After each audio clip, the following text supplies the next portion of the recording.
මචං ඉතින් ඉස්සර කාලෙත් මේ වගේම අපිට වැස්ස වගේම වැස්සක් වැහලා තියෙනවා බුදුන්ගේ කාලෙත්. ඉතින් මේ බුදුන්ගේ කාලේ ඉඳලා තියෙනවා පොඩි ළමෙක්. ඒ ළමයා මචං කරලා තියෙන වැඩේ තමයි මේ ගම ඇවිල්ලා දීවර ජනතාව හිටපු ගම්මානයක්. ඉතින් හැමදාම මේ දීවර ගම්මානේ මේ දීවරයෝ ටික ගිහිල්ලා උදේට දැල් එලපුවාම හැමදාම මේ දැල් මේ කවුරු හරි කෙනෙක් මේ කපලා දාලා.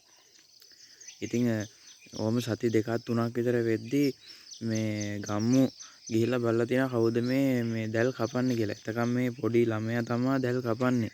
ඉතින් මේ පොඩි ළමයාගෙන් අහලා තියෙනවා ඇයි ළමයා මෙහෙම දැල් කපන්නේ මේ ගෙදරටත් පැමිණිලි කරලා තියෙනවා.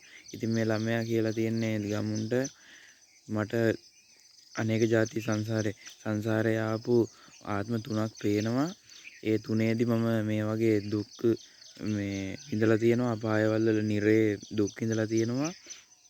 ඉතින් ඔයාලා ඒ දුකින් මිදවන්න තමයි මම මෙහෙම දැල් කපන්නේ වල දාන දැල් කපන්නේ කියලා. ඊට පස්සේ මේ පොඩි ළමයා ගමේ කට්ටිය එකතු වෙලා එළවනවා. ඊට පස්සේ යම් කාලෙකදී මේ ළමයා මහාන වෙනවා. මහාන වෙලා කැලේක වාසය කරනවා. එහෙම වාසය කරද්දී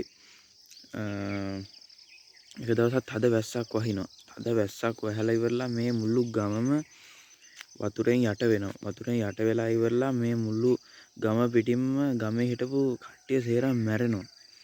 ඊට පස්සේ එක දවසක් මේ හාමුදුරුවෝ භාවනා යෝගීව ඉද්දී යම් දෙයකට තැතිගැම්මක් ඇති වෙනවා. ඊට පස්සේ මොනවද කියලා බලද්දී ඒත් හොයාගන්න බැරි වෙනවා මොකද්ද කියලා. ඊට පස්සේ මේ අර මැරිච්ච ගමේ මැරිච්ච කට්ටිය පෙරේතය වෙලා තමයි ඉපදෙන්නේ. ඉතින් මේ පෙරේතය වෙලා ඉපදෙද්දී මෙයාලට පින් ඉල්ලන්න බෑ. මොකද කට්ටිය නැහැ. මේ කියන්නේ ගමේ ඔක්කොම කට්ටිය මැරිලා හින්දා පින් ඉල්ලන්නත් විදියක් නැහැ. ඉතින් මෙයාලට මතක් වෙන්නේ අර ගමෙන් එලවලා දාපු පුංචි කොල්ලා. දැන් එයා මහාන වෙලා රහත් වෙලා බණ භාවනා කරගෙන කැලේක වාසය කරන්නේ. ඉතින් එයාලට තියෙන ලැජ්ජාව හින්දා එයාලා යන්නෙත් නැහැ. මේ ඒක අහන්න. ඒත් මෙයාගේ පුංචි කාලේ අයියා කෙනෙක් ඉන්නවා. ඒ ඉතින් ඒ අයියා දැන් පෙරේතෙක් වෙලා ඉන්නේ.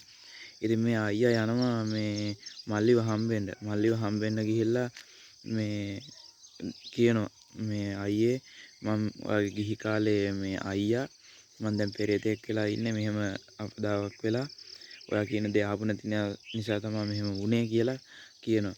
ඊට පස්සේ මේ හාමුදුරුවෝ ගමේ කට්ටියත් එක්ක එකතු වෙලා පන්සලක් හදලා ඉවරලා ඒක සාංගික සල් කරලා ඉවරලා පූජා කරලා මේ කට්ටියට මේ පින් අනුමෝදන් කරනවා. ඉතින් එක දවසක් රෑ මේ හාමුදුරුවෝ භාවනා කරමින් ඉඳිද්දී ලොකු ආලෝකයක් එනවා. ඉතින් ඒ ආලෝකයේදී මෙයා ඇහැරලා මේ භාවනාවෙන් අවදි වෙලා බලනවා කවුද මේ එන්නේ කියලා. ඉතින් බලද්දි දේව පිරිසක් එන්නේ.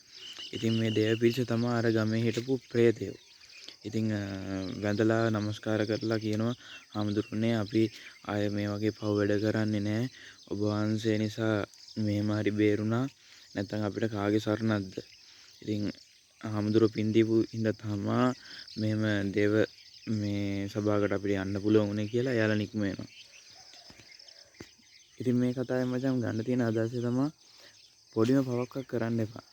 මොකද සත්තුනේ පොඩිම පවක්වත් කරන්න එපා. හොඳට හැදියල්ලා